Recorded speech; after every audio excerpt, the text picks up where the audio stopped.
আলাইকুম রাহমাতুল্লাহি ওয়া বারাকাতুহু। আল্লাহু আকবার, আল্লাহু আকবার, লা ইলাহা ইল্লাল্লাহ, আল্লাহু আকবার, আল্লাহু আকবার ওয়া লিল্লাহিল হামদ।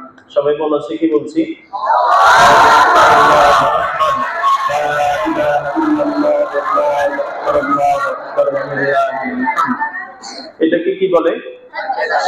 তাকবীরে তাশরিক। তাকবীরে তাশরিকের দুইটা আমল, একটা হলো নফল আমল।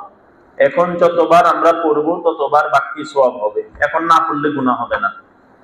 এরপরে যে আমলটা হয় সেটা হলো 9 জিলহজ। বলো, 9 জিলহজ থেকে 13 জিলহজ, এই মোট 5 দিন 23 ওয়াক্ত নামাজে। তাহলে আমাদের বাংলাদেশে কখন হবে? আমাদের বাংলাদেশে হবে শুক্রবার 6 জুন থেকে নিয়ে ফজরের নামাজের পর থেকে নিয়ে 10 জুন, অর্থাৎ 13 জিলহজ। বলো, 13 জিলহজ আসরের নামাজ পর্যন্ত মোট 23 ওয়াক্ত নামাজ। কয় ওয়াক্ত? ফজর, যোহর, আসর, মাগরিব, এশা। অর্থাৎ তাহলে শুক্রবারেও 5 ওয়াক্ত, শনিবারেও 5 ওয়াক্ত, রবিবারেও 5 ওয়াক্ত, এরপরে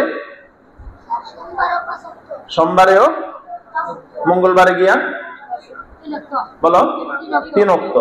এই সর্বমোট 23 ওয়াক্ত নামাজে তাকবীরে তাশরিক ফরজ নামাজের পরে একবার বলা ওয়াজিব।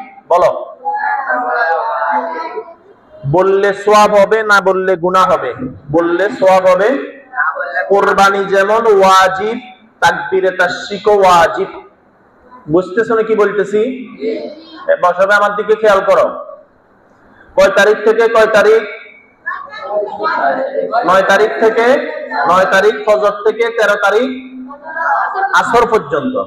অর্থাৎ 6 জিলহজ থেকে নিয়ে, না 6 জুন থেকে 6, 7, 8, 9, 10,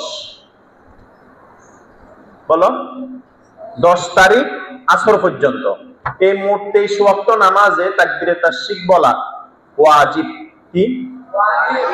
প্রত্যেক পুরুষের জন্য, সাবালক, নারী, বুড়া, আজাদ, গোলাম, স্বাধীন, সবার জন্য ফরজ নামাজের পরে একবার তাকবীরে তাশরিক বলা কি? সবাই বলো ওয়াজিব।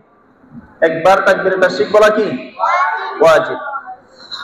ফরজ নামাজের পরে কারো মনে নাই, ভুলে গেছে, যখনই মনে পড়বে তখনই পড়বে। বুঝে আসছে? একা একই নামাজ পড়লে যখন নামাজ শেষ হবে তখন পড়বে। বাকি পুরুষেরা জোরে পড়বে, মহিলারা আস্তে পড়বে। কথা বুঝে আসছে?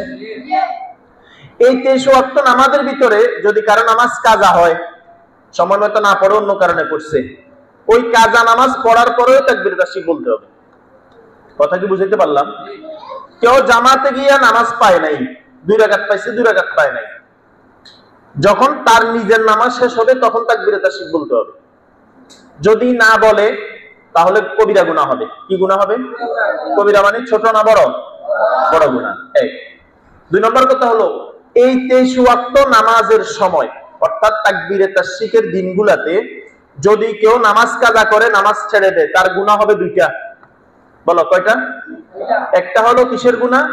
নামাজ ছাড়ার গুনাহ। আর একটা হলো তাকবীরে তাশরিকের ছাড়ার গুনাহ। তো এই জন্য তোমরা নিজেও আমলটা করতে হবে, এরপরে আব্বা আম্মাকেও বলতে হবে, তোমাদের সহপাঠী, সহকর্মী অথবা আত্মীয় স্বজন যারা আছে তাদেরকে বলতে হবে। অনেকে জানেও না, আমলও করে না। তাহলে তাকবীর তাশরিক কি?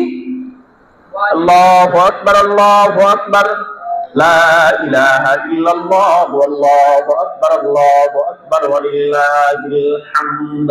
9 তারিখ ফজর থেকে 13 তারিখ আসর পর্যন্ত, অর্থাৎ 6 জুন ফজর থেকে 10 জুন আসর পর্যন্ত এই 23 ওয়াক্ত নামাজে তাকবীরে তাশরিক করতে হবে। পুরুষদের জন্য একবার উচ্চ আওয়াজে, মহিলাদের জন্য একবার নিম্ন আওয়াজে। একবার বলা ওয়াজিব, ওই নামাজের পরে একবারের উপরে বলা বেদাত। অন্য সময় তুমি যা যতবার মন চায়, যা কয়বার মন চায় পড়তে পারবা, কোনো সমস্যা নেই। কথা কি বুঝতে পারলাম? আল্লাহ তাআলা আমাদের সবাইকে আমল করার তৌফিক দান করেন। আমিন। আসসালামু আলাইকুম ওয়া রাহমাতুল্লাহ। ইব্রাহিম